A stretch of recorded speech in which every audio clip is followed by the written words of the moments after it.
गणेशाय नमः। प्यारे भक्तगणों, आज है बुध अष्टमी। आप सभी को बुध अष्टमी पर्व की ढेर सारी शुभकामनाएं।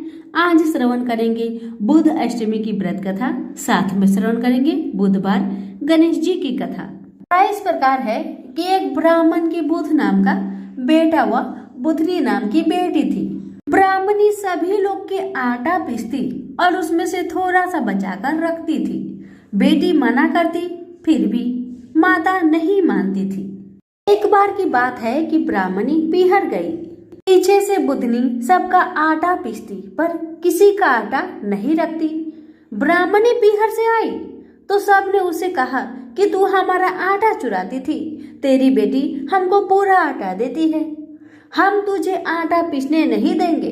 तो सभी गांव वालों के जाते ही माता बुधनी को मारने लगी, कहने लगी कि मैं तेरा ब्याह कुत्ते से कर दूंगी और घर से निकाल दूंगी।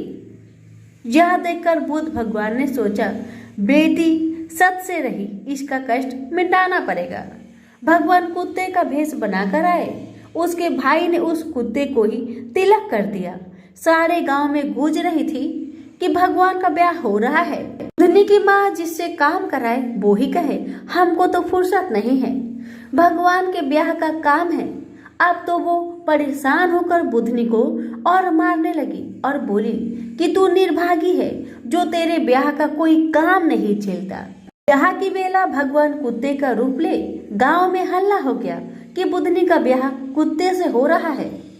बोली, भगवान अब परीक्षा मत लो, अब मेरी हंसी कर रहे हैं। तो भगवान असली रूप में आ गए। विदा होते समय पालकी में बुधनी को बैठाया और विदा कराई। ससुराल में समय बीता। एक बुधनी की सहेली बोली, भगवान तुझे तो ऊंची रखते हैं पर साथ की चाबी तुझे नहीं देते। बुधनी चाबी की जिद भगवान से करने लगी तो भगवान ने चाबी दे दी। ताला खोला, देखा कि माँ एक नरक जैसा वातावरण में पड़ी है। तुरंत भगवान के पास जाकर बोली, मेरी माँ की यह दशा क्यों हुई? भगवान बोले, ये अपने कर्मों का दुख भोग रही है। बुधनी बोली, आप जैसे जमाई मेरी माँ के हैं, इस वास्ते माँ को छुड़ाओ। भगवान बोले, तेरी भाभी बुध अष्टमी का व्रत करे तो ये जून छूटे। बुधनी पीहर गई। भाभी के बच्चा होने वाला था। वो आई, बोली, इसका कष्ट दूर होते ही इसको बुध अष्टमी का व्रत कराएंगे। थोड़ी देर में भाभी का लड़का हुआ, बेटा हुआ। बाद में बुधनी बोली, चांद के पखवाड़े में बुधवार को आने वाली अष्टमी का 8 व्रत करके 9वें में उद्यापन करना।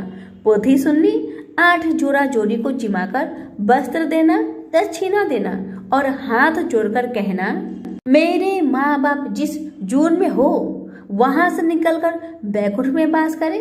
बुध और उसकी स्त्री ने यह व्रत किया और नरक से उसकी माँ को छुड़ा बैकुंठ का वास करवाया। बुधनी जी ने अपनी माँ को नरक से छुड़ाया। उसी तरह सब बेटियां अपनी माँ को बैकुंठ में वास के लिए ये व्रत करें। से बोलिए बुध देव की जय, गणेश महाराज की जय। बुधवार की व्रत कथा। एक बार एक मेढक और मेढकी तालाब में साथ रहते थे। मेढक गणेश जी का बहुत बड़ा भक्त था। वह हर रोज गणेश जी की पूजा करता था। वह कुछ काम न करता, बस गणेश जी का नाम जपता रहता। मेढकी उससे बहुत परेशान थी। एक दिन मेढकी ने गणेश जी की मूर्ति छिपा दी। मेढक आया और गणेश जी की मूर्ति के बारे में पूछने लगा तो मेढकी ने बोला कि मुझे नहीं पता। एक दिन एक औरत उनके तालाब के पास आई और उसने अपने मटके में पानी भरने लगी। जैसे ही उसने पानी भरा वैसे ही मेढक और मेढकी उसके मटके के अंदर चले गए। घर जाकर उस औरत ने पानी गैस पर रख दिया। मेढक और मेढकी भी साथ में जलने लगे। मेढकी मेढक को बोलने लगी कि तुम तो गणेश जी की बहुत बड़ी भक्त हो, तो बोलो गणेश जी को हमें बचाए।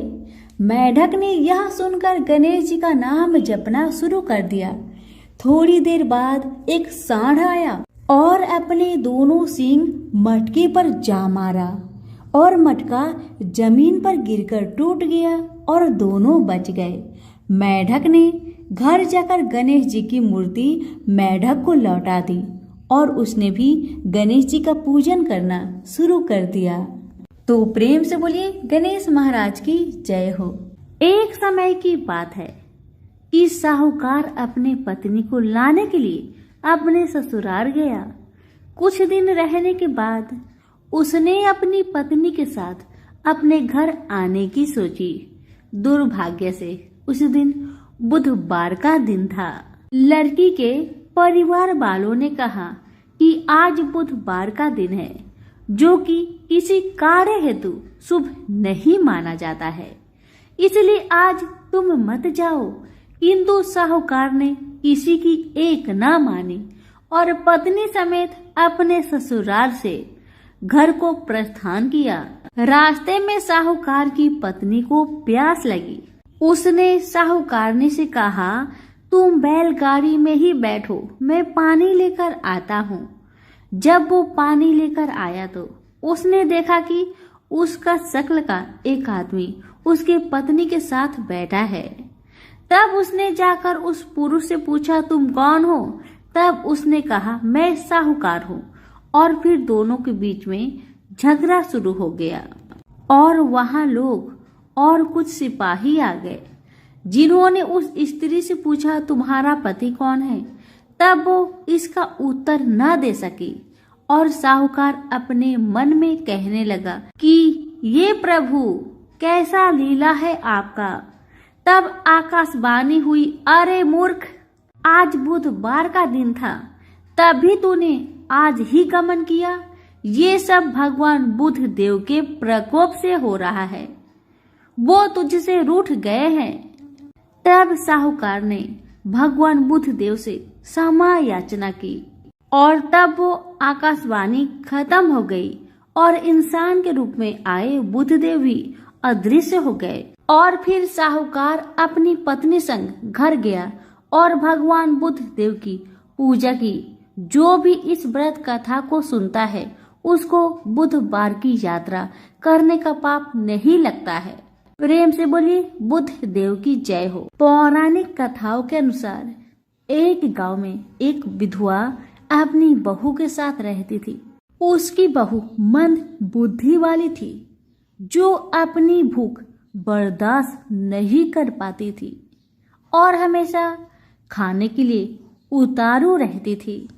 वह सबसे पहले उठकर खाना खाती थी, फिर घर के बाकी काम किया करती थी। एक दिन विधवा ने अपने घर में पूजा करवाने का सोचा, लेकिन वह थोड़ी परेशान थी क्योंकि उसकी बहू अगली सुबह उठते ही खाने के लिए दौड़ेगी और पूजा के लिए बनाए गए पकवान को जूठा कर देगी। अपनी बहू को पूजा के लिए बनाए गए पकवान से दूर रखने के लिए विधवा ने एक तरीका निकाला। पूजा वाले दिन उसने एक मटका लिया और उसके नीचे एक छेद कर दिया और अपनी बहू से बोली कि आज तो पूजा है, इसलिए खाना खाने से पहले पानी भर के ले आओ। बहू भी चालाक निकली। उसने देख लिया था कि विधवा ने मटके के नीचे छेद कर दिया है, इसलिए वह अपनी साड़ी में आटा बांधकर पनघट पर चली गई। वहां उसने आटा निकाला और कुएं के पानी के मदद से बाटियां बनाने लग गई। कुएं के पास ही एक शमशान था, जहां चीता जलाई जा रही थी। बहू ने उसकी आंच में अपनी बाटियां सेक ली। उसकी बाटियां सूखी थी तो वह पास में ही गणेश भगवान का एक मंदिर था। बहू वहां पर चली गई जहां गणेश जी को किसी ने चोला चढ़ाया हुआ था। उसने देखा कि गणेश जी की तोंद पर घी लगा हुआ है। उसने उस घी को अपनी बाटी पर लगा लिया और उसका भोग गणेश जी को लगाकर वह बाटी खा ली और बहू घर वापस चली आई। बहू की इस हरकत पर गणेश जी को बहुत गुस्सा आया और उन्होंने गुस्से में अपने नाक पर उंगली चढ़ा लिया। जब गांव वाले ने देखा कि गणेश जी ने अपने नाक के ऊपर उंगली चढ़ा लिया है तो उन्हें मनाने के लिए बहुत जद्दोजहद किया गया, लेकिन गणेश जी ने अपनी उंगली वापस नहीं उतारी। जब यह बात राजा को पता चली तो राजा ने बड़े बड़े पंडितों और ज्योतिषों को बुलवाया और हवन करवाया, लेकिन गणेश जी फिर भी नहीं माने। सब बहुत चिंतित थे। राजा ने पूरे गांव में यह ऐलान करवा दिया कि जो भी इंसान गणेश जी की नाक पर से उंगली हटाने में सफल होगा उसे इनाम के तौर पर 5 गांव दिया जाएगा। गांव के सभी लोग गणेश जी को मनाने आए, लेकिन गणेश जी किसी से भी न माने और अपनी उंगली नाक पर चढ़ाए रखे। अंत में विधवा की बहू बोली कि अगर सब उसे आज्ञा दे तो वह गणेश जी की उंगली हटा सकती है। उसकी बात सुनकर उसकी विधवा सासू माँ हंसने लगी और बोली कि जब बड़े बड़े विद्वान कुछ नहीं कर पाए तो वह कैसे गणेश जी को मना पाएगी। तब किसी ने बोला कि जब सब लोगों को मौका मिला तो उसे भी एक मौका मिलना चाहिए। फिर सभी लोग बहू को एक मौका देने के लिए मान गए, लेकिन बहू ने एक शर्त रखी। उसने कहा कि उसके घर से लेकर मंदिर तक पर्दा बांध दी जाए। सब लोगों ने सोचा कि इतना तो हो ही चुका है तो पर्दा बांधने में क्या जाता है। बहू के कहे अनुसार उसके घर से लेकर मंदिर तक पर्दा लगाया गया। बहू ने अपना दिमाग लगाया और वह अपने साड़ी की आंचल में मोगली छिपाकर मंदिर चली गई। अब बहू ने मंदिर में जाकर गणेश जी से बोला कि मैंने आपके तोंद से जरा सा घी क्या ले लिया, आपने अपने नाक पर उंगली चढ़ा ली। अब आप नाक पर से उंगली हटाइए या दू एक मोगड़ी की, अभी आपके टुकड़े टुकड़े हो जाएंगे। बहू की यह चेतावनी सुनकर गणेश जी थोड़ा डर गए और उन्होंने सोचा कि यह तो पूरी पागल है, कहीं सच में यह मुझे मोगड़ी न मार दे। अब तो गणेश जी ने बिना सोचे समझे अपनी नाक पर से उंगली हटा ली, जिसे देखकर गांव वाले बहुत खुश हो गए और बहू का जय जयकार करने लगे। राजा के ऐलान के मुताबिक बहू को 5 गांव इनाम में दिए गए। यह कथा सुनकर लोग गणेश भगवान से यह मांगते हैं कि वह भी उस बहू की तरह सबकी बात मान जाए और उनकी सभी मनोकामनाएं पूरी करे। तो प्रेम से बोलिए गणेश महाराज की जय हो। पुराणों में बताया गया है कि एक बार भगवान गणेश गंगा नदी के किनारे तपस्या कर रहे थे। इसी कालावधि में धर्मात्मज की कन्या तुलसी विवाह की इच्छा लेकर तीर्थ यात्रा पर निकली। देवी तुलसी सभी तीर्थ स्थल का भ्रमण करते हुए गंगा के तट पर पहुंची। गंगा तट पर देवी तुलसी ने देखा कि युवा गणेश जी तपस्या में लीन थे। शास्त्रों के अनुसार तपस्या में विलीन गणेश जी रत्न जटित सिंहासन पर विराजमान थे। उनके समस्त अंगों पर चंदन लगा हुआ था। उनके गले में परिजात पुष्प के साथ स्वर्ण मणि रत्नों के अनेक हार पड़े थे। उनकी कमर में अत्यंत कोमल रेशम का पीतांबर लिपटा हुआ था। तुलसी श्री गणेश के इस सुंदर स्वरूप पर मोहित हो गई। उसके मन में गणेश से विवाह करने की इच्छा जागृत हुई। तुलसी ने विवाह की इच्छा से उनका ध्यान भंग किया। तब भगवान श्री गणेश ने तुलसी द्वारा तब भंग करने को अशुभ बताया और तुलसी की मनसा जानकर स्वयं को ब्रह्मचारी बताकर उसके विवाह प्रस्ताव को नकार दिए। विवाह प्रस्ताव ठुकराने पर तुलसी ने नाराज होकर गणेश जी को श्राप दिया कि उनके एक नहीं बल्कि 2 विवाह होंगी। इस पर श्री गणेश ने भी तुलसी को श्राप दे दिया कि तुम्हारा विवाह एक असुर से होगा। एक राक्षस की पत्नी होने का श्राप सुनकर तुलसी ने गणेश जी से माफी मांगी।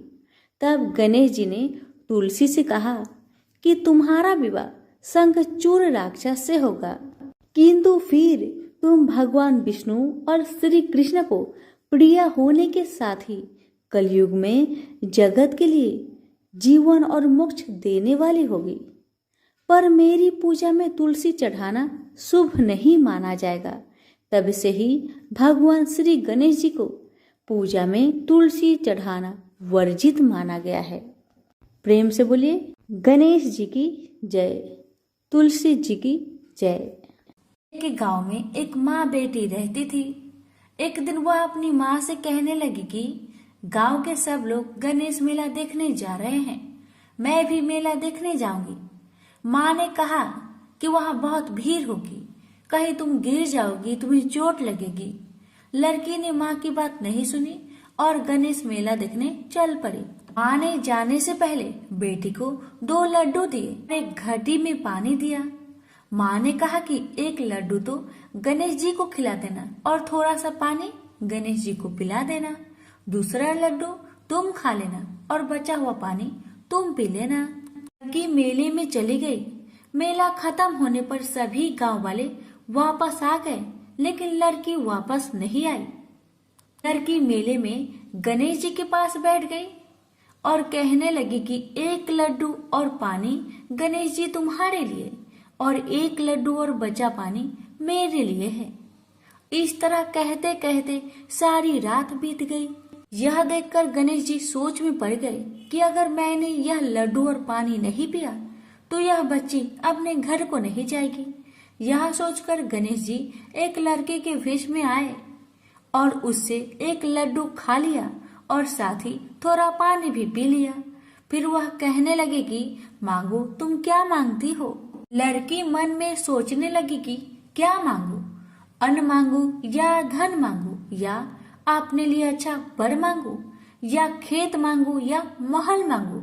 वह मन में सोच ही रही थी। गणेश जी ने उसकी मन की बात को जानकर उनसे कहने लगे, लड़की, तुमने जो अभी मन में सोचा वो सब कुछ तुम्हें मिलेगा, तुम अपने घर को जाओ। लड़की घर पहुंची तो माँ ने पूछा कि इतनी देर कैसे हो गई। बेटी ने कहा कि आपने जैसा कहा था मैंने वैसा ही किया और देखते ही देखते जो भी लड़की ने सोचा था वह सब कुछ हो गया। प्रेम से बोलिए गणेश भगवान की जय। कि एक बार पथवाड़ी माता, पाल माता और विनायक जी में झगड़ा हो गया। सब वो आपस में अपने आप को श्रेष्ठ बता रहे थे, बड़ा बता रहे थे। इतने में उनके सामने से एक लड़का जा रहा था जो कि ब्राह्मण का लड़का था। उस ब्राह्मण के लड़के को देखकर पाल माता, पथवारी माता और गजानन जी ने उसे रोका और कहा, ए लड़का, हमारा न्याय करके जा। तो लड़का बोला, हे भगवान, मैं कल वापस आऊंगा, तब आप सबका न्याय कर दूंगा। ब्राह्मण का लड़का बहुत चतुर था। उसे पता था अगर भगवान के बारे में कुछ गलत कह दिया तो मुझे बहुत दुख उठाना पड़ सकता है। इसी कारण से ब्राह्मण का लड़का चुपचाप वहां से चला गया और अपने माँ से सारा कहानी बताया कि माँ, मैं जब रास्ते से जा रहा था वहां पर पाल माता, पथवारी माता और विनायक जी अपने आप में लड़ रहे थे। पाल माता कह रही थी मैं बड़ी हूँ, विनायक जी कह रहे थे मैं बड़ा हूँ, पथवारी माता कह रही थी मैं बड़ा हूँ।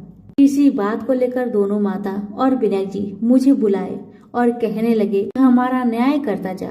लेकिन मैं बहाना बनाकर इतना कहकर आया, मैं कल आपका न्याय कर दूंगा। माँ, अब तुम बताओ मैं उनका न्याय कैसे करूं, बताओ माँ। बेटे की बात सुन माँ ने कहा, बेटा ध्यान से सुनो, जब कल पथवारी माता, पाल माता और विनायक जी के पास जाओगे तब सभी को बड़ा बता देना। लड़के ने कहा, ठीक है माँ, जैसा तुमने कहा मैं वैसा ही करूँगा। दूसरे दिन लड़का वहां पर चला गया जहाँ दोनों माता और विनायक जी रहते हैं। ब्राह्मण का लड़का सबसे पहले पाल माता से बोला, हे पाल माता, आप बड़ी हैं क्योंकि हर व्यक्ति आता है और स्नान ध्यान करके शुद्ध होकर जाता है और आप सबकी रक्षा करती हैं, इसलिए आप बड़ी हैं। तो ब्राह्मण लड़का गया पथवाड़ी माता के पास और कहने लगा, हे माता, आप सबसे बड़ी हैं क्योंकि जितने भी तीर्थ धर्म ध्यान कर ले पर आपकी पूजा किए बिना उनका कार्य पूर्ण नहीं होता। आप जीवित को भी तारती है और मरने के बाद भी उद्धार करती है। ये पथवाड़ी माता पथ की धारणी, इसलिए आप बड़ी है। अब विनायक जी की बारी आया तो लड़का बोला, हे भगवान, सबसे पहले शुभ काम में आपको ही मनाया जाता है। आपको ध्याये बिना कोई काम सिद्ध नहीं होता, इसलिए हे विनायक जी आप बड़े हैं। माता, पथवाड़ी माता और विनायक जी लड़के की चतुराई पर बहुत प्रसन्न हुए और बोले, हे लड़के, तुमने तो हम सबको ही बड़ा कर दिया। हम सब तुमसे बहुत प्रसन्न हैं, इसलिए जा हम तुम्हें आशीर्वाद देते हैं कि तुम सदा सुखी रहो। और उसके साथ ही पथवाड़ी माता, पाल माता और विनायक जी ने जौ के 2-4 दाने उसके अंगोछे में डाल दिया। जौ के दाने को देखकर लड़का सोचने लगा, तो घाटे का सौदा हो गया। मैंने अपना दिन को खराब करके इन देवी देवताओं का न्याय किया और इसके बदले में मुझे कुछ जौ के ही दाने मिले। उदास मन से वह ब्राह्मण का लड़का जौ के दाने को अंगोछे में लपटकर घर जाके एक कोने में डाल दिया। बेटा घर आया तो माँ ने पूछा, बेटा न्याय कर आया, क्या मिला तुम्हें? बेटा ने कहा, घर के कोने में अंगोछे में रखा हूँ, जाकर देख लो। जैसे ही वहाँ गई, अंगोछे को उठाई, उसमें से ढेर सारे हीरे मोती का ढेर बरसने लगे। ये देखकर तो माँ अत्यंत प्रसन्न हो गई। माँ ने बेटे को बुलाया और कहा, बेटा आज तो पाल माता, पथवाड़ी माता और विनायक जी आज तो हम पर प्रसन्न हुए हैं। माँ बेटी बहुत प्रसन्न हुए।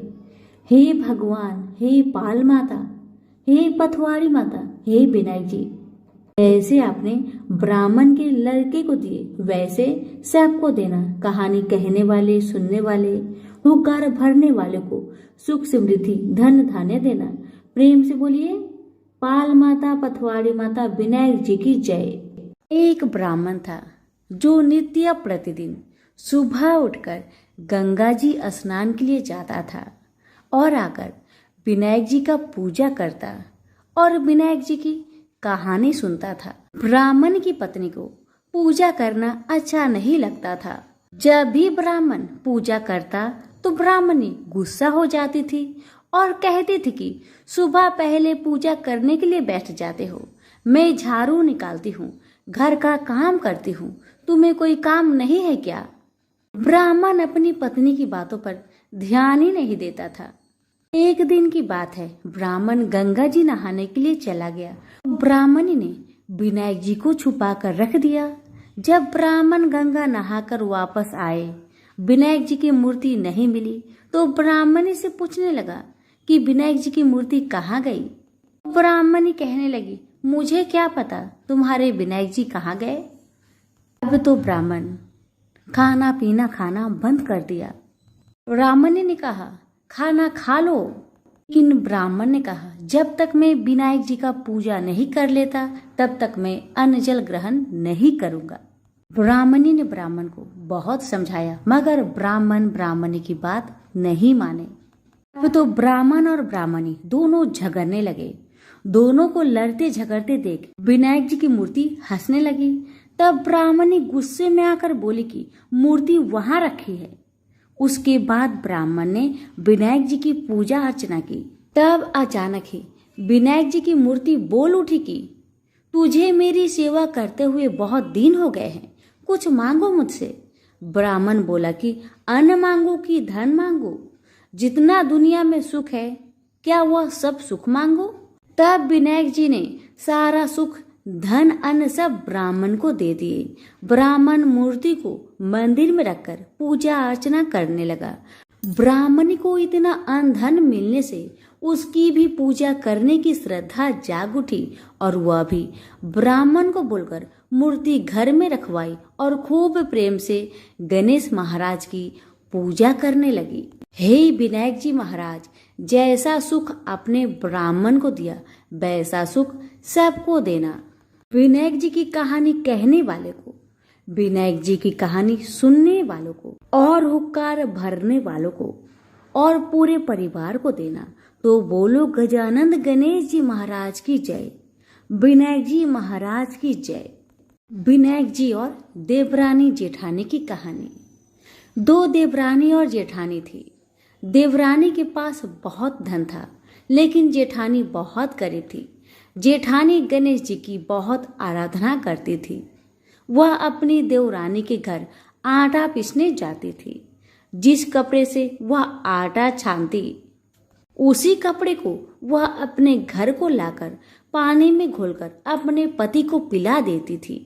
एक दिन देवरानी के लड़के ने देख लिया और अपनी माँ से बोला कि माँ, ताई यहाँ से आटा का कपड़ा ले जाकर ताऊ जी को घोलकर पिला देती है। देवरानी की बात सुनकर बहुत गुस्सा हुई जेठानी और गुस्से में बोली कि मेरे घर से आटा छानने के बाद कपड़ा यहीं पर रखकर हाथ धोकर जाए। वह ऐसा ही करने लगी, लेकिन जब वह घर जाती तो उसका पति बोलता कि मुझे आटा घोलकर दे, मुझे बहुत भूख लग रही है। जेठानी ने बोला कि आज उसने आटा छानने का कपड़ा रख लिया। तब उसका पति गुस्से में आकर उसको मारने लगा। उस रात वह गणेश जी करते हुए सो गई। गणेश जी आए और उन्होंने पूछा, क्यों सो रही है? वह बोली कि मेरी देवरानी के आटा छानने को कपड़े लाकर मेरे पति को घोलकर पिला दी थी। आज उसने कपड़ा रख लिया, इसलिए आज मैं अपने पति को आटे के घोर पिला नहीं सकी, इसलिए मेरे पति ने मुझे मारा। गणेश जी ने कहा कि मैं घर घर से तिलकुट्टा खाकर आया हूँ, इसलिए मुझे शौच जाना है। कहाँ पर जाऊँ बताओ? उसने कहा कि महाराज, बहुत जगह पड़ी है, कहीं पर भी चले जाओ। गणेश जी शौच करके वहां से चले गए। थोड़ी देर बाद जब उसने उठकर देखा कि सारा घर तो हीरे से जगमगा रहा है, वह धन को इकट्ठा करने लगी तो देवरानी के घर जाने में देर हो गई। देवरानी ने लड़के को भेजा कि देख कर आओ, आज ताई क्यों नहीं आई। लड़के ने आकर देखा कि ताई के घर में तो बहुत सारा धन हो रहा है। उसने जल्दी जाकर अपनी माँ को बताया। देवरानी दौड़ी दौड़ी आई और पूछा कि तेरे यहाँ इतना धन कहाँ से आया। तब जेठानी ने सारी बात बता दी। इतनी बात सुनकर देवरानी घर पर आई और अपने पति से बोली कि मुझे भी लकड़ी से मारो। जेठानी के पति ने उसे लकड़ी से मारा था। उसके घर बहुत धन हो गया। उसका पति बोला कि तू धन की भूखी क्यों मार खाती है, लेकिन वह नहीं मानी। उसके पति ने उसे खूब मारा। वह सारा मकान खाली करके गणेश जी का नाम लेकर सो गई। गणेश जी आए और बोले कि घर घर से तिलकुट्टा खाकर आया हूँ, इसलिए मुझे शौच जाना है, मैं कहाँ पर जाऊँ। तब वह बोली कि महाराज, मेरे तो बहुत बड़ा मकान है, कहीं पर भी चले जाओ। गणेश जी शौच करके ही वहां से अंतर ध्यान हो गए। थोड़ी देर बाद उठकर देखी तो उसने देखा कि घर में बहुत सारा कूड़ा कचरा रखा हुआ है। यह देखकर वह बोली कि महाराज, आपने तो मेरे साथ छल किया है। जेठानी को इतना सारा धन दे दिया और मुझे कूड़ा करकट दे दिया। अब गणेश जी वहां आए और बोले कि तू धन की भूखी मार खाई, वह धर्म की भूखी। देवरानी बोली कि महाराज, ये सब कूड़ा कचरा समेटो, मुझे तो धन नहीं चाहिए।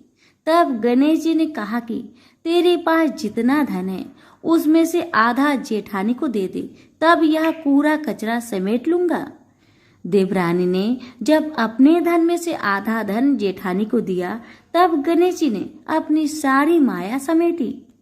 हे गजानन गणेश जी महाराज, देवरानी को दिया वैसा किसी को मत देना, जेठानी को दिया वैसा सबको देना। विनायक जी की कहानी कहने वालों को, विनायक जी की कहानी सुनने वाले को, हुक्कार देने वाले को और पूरे परिवार को देना। प्रेम से बोलिए गणेश भगवान की जय। बहुत समय पहले की बात है, किसी गांव के बाहर एक बरगद का पेड़ था, जिसके पास ही गणेश जी का एक छोटा सा मंदिर था। गांव में और मंदिर नहीं थे, इसलिए सब लोग इसी मंदिर में आकर पूजा किया करते थे। गांव में एक भिखारी भी रहता था। भीख मांगना ही उसका काम था। गांव छोटा सा था। भिखारी को काफी भीख नहीं मिलती थी, इसलिए यह और कोई उपाय न देखकर मंदिर के दरवाजे पर बैठने लगा। सोचने लगा कि लोग यहाँ धर्म करने आते हैं और नहीं तो सही पेट भरने लायक भीख तो मिल जाया करेगी। भिखारी दिन भर मंदिर के दरवाजे पर बैठा रहता और जब वहां किसी को आते देखता तो शिव शिव रटने लगता। इस तरह बेचारा दिन भर गणेश जी और शिव जी का नाम जपता रहता था, मगर शाम तक उसे भीख मिलती थी। फिर 2-4 मुट्ठी अन्न और कुछ फल मूल और कभी कभी 4-6 पैसे मिलते थे। हालांकि इतनी थोड़ी आमदनी से किसी की गुजर कैसे हो सकती है। फिर भिखारी को अपना ही नहीं बल्कि अपनी बेटी की भी चिंता करनी पड़ती थी।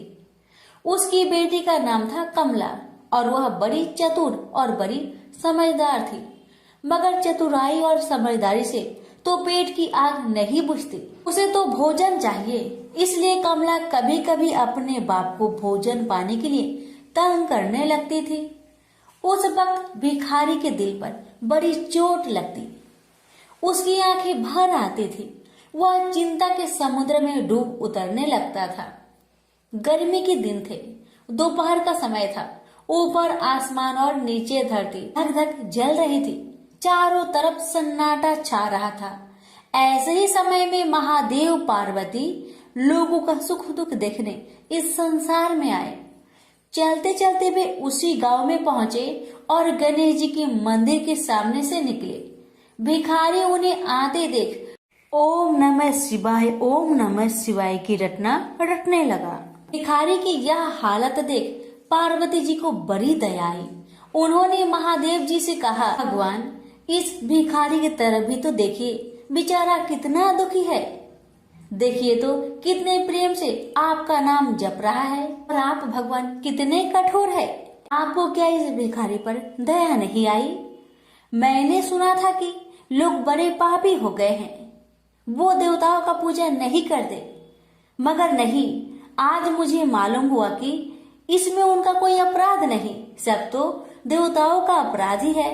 आप इसी भिखारी को ले लीजिए। बेचारा को आपका नाम लेते लेते बरसों बीत गए, इतने पर भी अभागा पेट भर भोजन तक नहीं पाता। जब देवता ही ऐसे कठोर हो जाएंगे तब कोई काहे उनकी पूजा करेगा।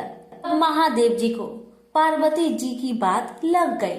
भगवान बोले, देवी आप असल बात क्या है नहीं जानती और आप जान भी नहीं सकती, क्योंकि आपका हृदय ही इतना कोमल है कि मैं कहता हूँ देवी आप जिद ना करें, जो हो रहा है उसे होने दीजिए। देवी ने एक ना सुना तो भगवान ने कहा, ठीक है तो मैं आज इस भिखारी के लिए कुछ बंदोबस्त करा देता हूँ, जिससे इस भिखारी का दुख दूर हो जाएगा। इतना कहकर महादेव जी पार्वती जी के साथ मंदिर में पहुँचे। माता पिता को आते देख गणेश जी उठकर खड़े हो गए। उन्होंने बड़े प्रेम से माता पिता को प्रणाम किया। महादेव जी ने गणेश जी को आशीर्वाद दिया और कहा, देखो बेटा, यह भिखारी बरसों से तुम्हारे द्वार पर बैठा है, मेरा नाम जपा करता है, मगर तुमने अब तक इस पर दया क्यों नहीं किया? अब ऐसा कुछ उपाय करो जिससे इस बेचारे का दुख दूर हो जाए। गणेश जी ने हाथ जोड़कर उत्तर दिया, अच्छी बात है पिताजी, 7 दिन के भीतर उसका दुख दूर हो जाएगा। उसे कहीं न कहीं से 2 लाख रुपए मिल जाएंगे। गणेश जी का उत्तर सुनकर महादेव पार्वती आगे को चल गए। इसी समय एक बनिया मंदिर में पूजा करने आया था। वह आड़ में छिपा छिपा महादेव जी और गणेश जी की बातें सुन रहा था। उसने सोचा, ये तो बहुत अच्छा मौका है, यदि थोड़ी चतुराई से काम लूं तो सहज ही 2 लाख का मालिक मैं हो सकता हूँ। बस वह बड़ी खुशी से भिखारी के सामने पहुंचा और उसे प्रणाम कर एक तरफ बैठ गया। भिखारी को आज तक किसी ने प्रणाम नहीं किया था, न कोई उसके पास आकर बैठा ही था। बनिए कि इस काम से भिखारी ने समझा कि यह बेशक कोई भला मानुष है। वह मन ही मन प्रसन्न हुआ और बनिए से बोला, बाबा आप बहुत दयालु जान पड़ते हैं, कहिए मेरे पास आने की कृपा क्यों कर हुई? आप नहीं जानते मैं एक गरीब भिखारी हूँ। बनिए को तो अपना मतलब गांठना था। मीठेपन से बोला, आप भिखारी है? कौन कहता है कि आप भिखारी है? मुझे अच्छी तरह मालूम है कि आप एक पहुंचे हुए महात्मा हैं और आपके दर्शन से लोगों के पाप दूर हो जाते हैं। मैं भी आपके दर्शन करने चला आया हूँ। मुझे आपसे कुछ पूछना है, यदि आज्ञा दो तो पूछो। भिखारी खुशी से बोला, पूछिए। बनिया बोला, भला दिन भर आपको कितनी भीख मिल जाती है? भिखारी बोला, भाई मिलने की क्यों पूछते हो, यहाँ तो पेट की भी लाले पड़े रहते हैं। रोजाना 2-4 मुट्ठी अन्न मिल जाता है, कभी 2-4 पैसे भी मिल जाते हैं। किसी तरह दिन काट लेता हूँ। बनिया कहने लगा, राम राम, आप जैसे महात्मा और यह कष्ट। इस गांव के आदमी भी क्या आदमी हैं? आपकी थोड़ी सी सहायता नहीं कर सकते? आप कैसे यह कष्ट सह लेते हैं? मुझे तो आप पर बड़ी दया आती है। मेरे जी में आता है कि मैं आपकी कुछ सेवा करूं, पर कहने में डर मालूम होता है। भिखारी बोला, आप मेरी सहायता कर सकते हैं? अब बनिया हंसते हुए बोला, मेरी इतनी हैसियत कहाँ है जो आपकी कुछ सेवा कर सकूं, मगर एक बात है, आज से 7 दिन तक आपको जो कुछ भी मिले वह मुझे दे दीजिए। बदले में आपको मैं 100 रुपया दे दूंगा। 100 रुपये के नाम सुनते ही भिखारी मारे खुशी के उछल पड़ा। उसने सोचा, अगर 100 रुपये मिल जाए तो क्या कहना, यहाँ तो 7 दिन में 7 आने के सामान भी न मिले, तब तो 100 रुपये छोड़ देना सरासर बेवकूफी होगी, पूरा गधापन है। मगर इसी समय उसे लड़की की ख्याल आ गई। उसने सोचा, अगर मैं 100 रुपया लेकर घर पहुंचा और मेरी बिटिया रानी गुस्सा करने लगी तो पहले मैं उसकी सलाह ले लेता हूँ। बस यही विचार में आते ही उसने बनिए को जवाब दिया, आपने मुझ पर बड़ी कृपा की, मगर मैं अभी कुछ नहीं कह सकता, सोच विचार करके कल कहूँगा। जब बनिया चला गया तब भिखारी ने अपनी बिटिया को बुलाया और उससे सब हाल कह सुनाया। चतुर बिटिया कमला ने फौरन समझ गई कि इसमें जरूर कोई बनिए की शैतानी है। उसने पिता से कहा, बनिया बिना फायदे के क्यों 100 रुपये देने चला?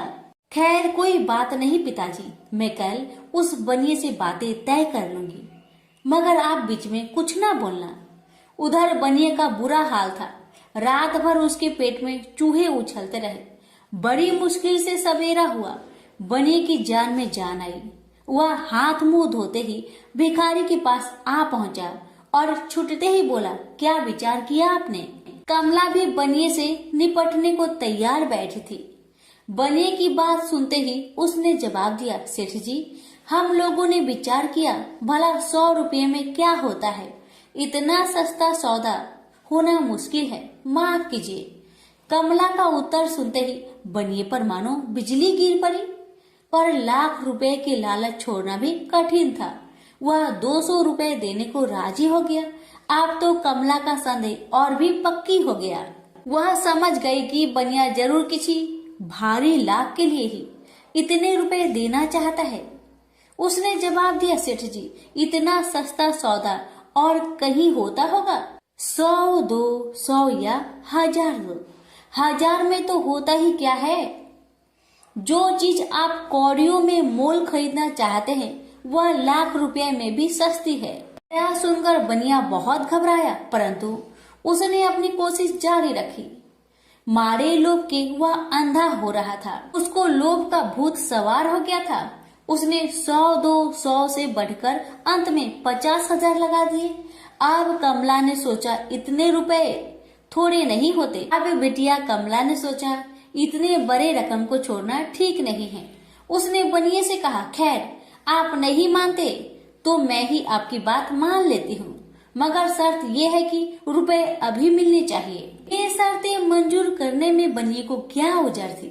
वह खुशी खुशी घर लौटा। उसने सोचा 50,000 रुपए देकर 1 लाख लेना कुछ बुरा नहीं है। 2 लाख न सही 1.5 लाख मालिक तो बन ही जाऊंगा। आहा, मेरी तकदीर भी कितनी चोखी है। साथ ही दिन में 50,000 का लाभ हो गया। उसने घर आते ही भिखारी के पास 50,000 रुपए भेज दिए। अब बनिया हर रोज भिखारी के पास आता और उसकी दिन भर की भीख घर ले आता। इस तरह 6 दिन बीत गए। अब तो बनिए को बड़ी फिक्र हुई। 7वें दिन वह फिर गणेश जी के मंदिर में पहुंचा। उसने देखा कि आज फिर महादेव पार्वती मंदिर में पधारे हैं। बस वह दीवार से कान सटा उनकी बातें सुनने लगा। मगर यह क्या, उसका कान दीवार में चिपक गया। उसने कान छुड़ाने की बहुत कोशिश की पर कान टसमस न हुआ। तब वह दाहिने हाथ की सहायता से कान छुड़ाने लगा। इतने में हाथ भी दीवार में चिपक गया। इधर महादेव जी ने गणेश जी से पूछा, बेटा इस भिखारी के लिए कुछ इंतजाम हुआ है? गणेश जी बोले, जी हाँ, उसे 50,000 रुपए तो दिलवा दिए हैं, बाकी के लिए बनिए को दीवार से चिपका कर रखा है। यह बनिया बड़ा लोभी कंजूस है। इसने गरीबों से एक एक के 4-4 वसूल कर अपना घर बनाया है। रुपए वसूल करने में इसने गरीबी पर दया नहीं की। उनके बच्चे भूखे मरते रहे पर इसने 4 रुपए वसूल करके भी संतुष्ट नहीं किया। इस तरह इसने 1 लाख रुपए से अपनी तिजोरी भर ली है। गरीबों के माल से यह सुख नहीं उठा सकता। अब जब तक यह भिखारी को बाकी 50,000 रुपए न देगा तब तक दीवार से चिपका रहेगा। गणेश जी की बातें सुनकर बनिए ने अपना माथा को पीट लिया। इसकी आंखें में आंसू बरसने लगे। जब उसने घर से 50,000 रुपए मंगवाया और भिखारी को दे दिए तब कहीं दीवार से उसका पीछा छूटा। से बोलिए गणेश भगवान की जय, उमापति शंकर भगवान की जय।